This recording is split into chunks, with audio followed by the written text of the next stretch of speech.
I was parked at a rest area just outside Little Rock. It was one of those older ones. Dim lights, cracked pavement, and only one other rig in the lot. I'd just finished my logbook and was settling into the sleeper when I saw movement in my side mirror. Thought maybe it was the driver from the other truck, but then I realized that rig was gone. Whatever I saw had come from the woods behind the rest stop. I flipped on my dome light and stayed still, trying to listen. Didn't hear footsteps, didn't hear a vehicle, just that slow kind of silence that hums right before something happens. Then a knock. 3 slow knocks right on my cab door. I froze. Didn't move. Didn't speak. Another knock. But this time it came from the passenger side. I leaned forward to peek out. Nothing. I grabbed my flashlight and opened the driver's side door. Shined it around, nothing there but the night and the trees. No footprints. No sounds. Just one thing. A folded piece of paper tucked under my windshield wiper. I opened it. No writing, no markings, just a red fingerprint. I started that engine so fast I damn near forgot to unplug my power inverter. Didn't stop until I hit the state line.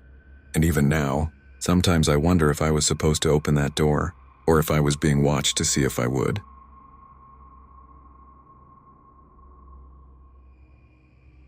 I was driving through Indiana on a route I'd run 100 times before. Midnight stretch, just me, the radio, and the hum of the engine. Had about 6 hours left on my ELD clock and figured I'd stop at a rest area just past mile marker 113.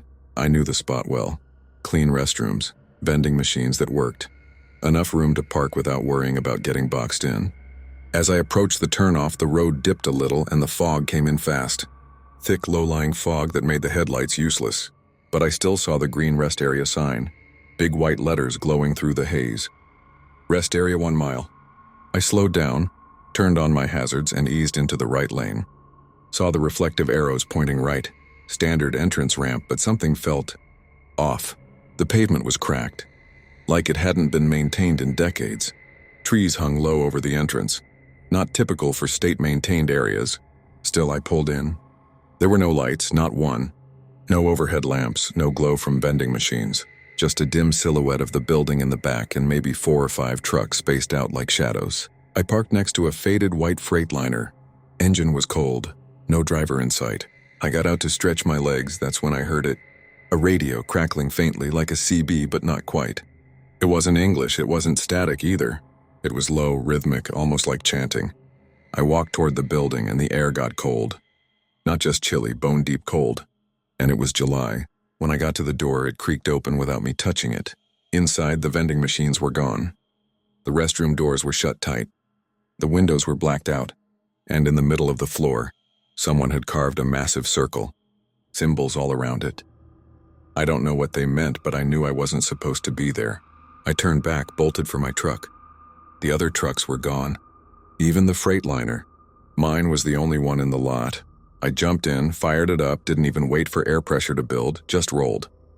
And when I merged back on the highway, there was no sign. No exit ramp. No mile marker 113. I drove until sunrise.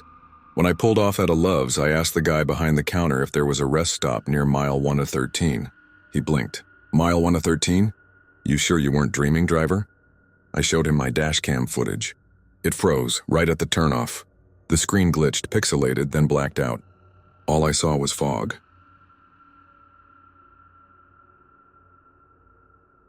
Back in 2019, I was doing a late-night run through Idaho, hauling construction materials from Twin Falls to Coeur d'Alene. I'd stopped at a rest area outside of McCall to grab some sleep before finishing the route in the morning. Quiet night, only one other truck in the lot, a flatbed. Parked a few spaces down from mine. Didn't think much of it. Just figured it was another OTR guy grabbing some shut-eye. I climbed into the sleeper, pulled the curtain closed, and laid back. But I couldn't sleep. I kept thinking about my old friend Jesse. He used to run that same route with me. Back when we were doing doubles for a contractor out of Boise. 3 years ago, Jesse rolled his rig off an icy bridge in Oregon. Didn't make it. Closed casket. I still remember the call from his wife. I never drove that route again until that night. Anyway, I must have finally drifted off because I woke up around 2 a.m. to the sound of tapping, like someone knocking on my door. Soft, rhythmic, deliberate. I opened the curtain and looked out the window. but no one was there. I cracked open the door and stepped outside, flashlight in hand. The other truck was gone. No taillights, no engine sound, just gone, like it had never been there. I looked around the lot, still and silent, until I heard it again, but this time from the sleeper behind me. A voice. "Horse, familiar? Mac, you still running these nights?" My knees almost buckled. It was Jesse, clear as day, like he was standing right behind me. I turned around, heart pounding, and saw nothing. Not a soul, just my own breath in the cold Idaho air. I didn't sleep the rest of the night. In the morning, I checked the cameras on the rest stop building. They showed me pulling in, and nothing else. Not even the flatbed that had been parked next to me. Nobody came or went. I don't know if it was grief, exhaustion, or something else entirely, but I know what I heard, and I haven't driven that route since.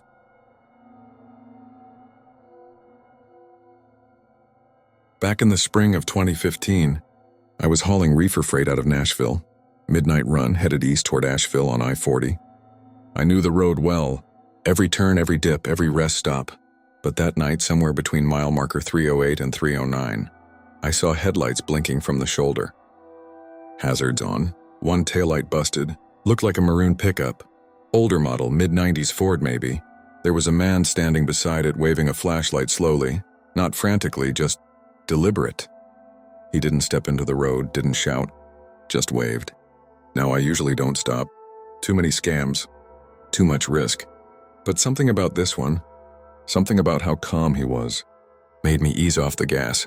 I pulled over about 100 yards ahead and flipped my hazards on. By the time I grabbed my flashlight and stepped down, the truck was gone. I mean gone. No tire marks. No sound of it leaving. Nothing. Just that empty shoulder and the smell of hot metal. I walked back anyway. Maybe I was wrong. Maybe he just turned around. But then I saw it. A road sign on the embankment. Exit 17 closed. We were nowhere near exit 17. I checked my GPS. Next real exit wasn't until 322. There was no exit 17 on this stretch of I-40. I turned around to head back to my cab. And there he was, standing across the road, flashlight off, just staring, not threatening, not moving, just watching me. I froze. Didn't blink. Didn't breathe. He raised one hand, just one, and then pointed behind me. I turned quick. Still nothing. When I looked back, he was gone. No truck. No man. Just a broken reflector spinning slowly in the median grass. I drove 3 hours straight without stopping after that. Didn't even hit a bathroom. To this day, if anyone ever says exit 17 to me, I just nod. I never explain. I never go back.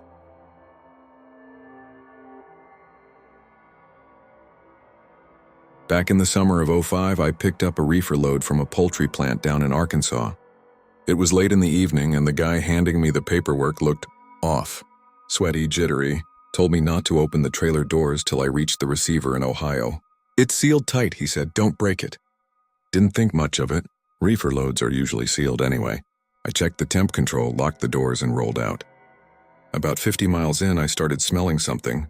Not strong, but weird. Like chemicals and spoiled meat. I thought maybe something was off with the refrigeration unit. Pulled into a truck stop, checked the lines, the fuel, the box temp.